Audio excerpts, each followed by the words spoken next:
Quando hanno visto quelle due auto di grossa cilindrata sfrecciare lungo la pedemontana veneta, all'altezza del casello di Valdastico, a forte velocità e a pochissimi metri l'una dall'altra, senza distanza di sicurezza, gli agenti della Guardia di Finanza di Vicenza hanno capito che qualcosa non andava e così, al termine del controllo, hanno dato un duro colpo al traffico di droga dell'Alto Vicentino. Tre giovanissimi, tra i 20 e i 25 anni, infatti, sono finiti nei guai.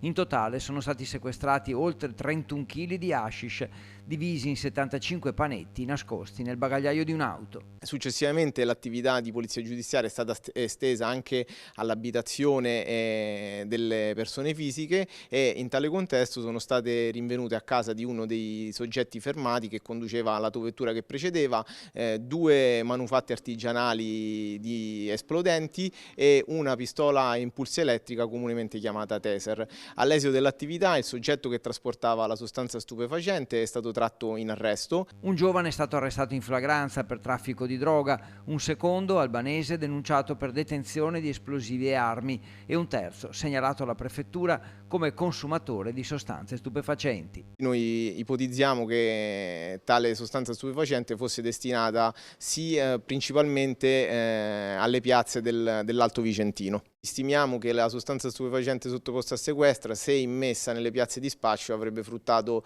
tra i 120 e i 150 mila euro. Una delle due auto è stata sequestrata, mentre l'arrestato si trova ora nel carcere di Vicenza a disposizione dei magistrati.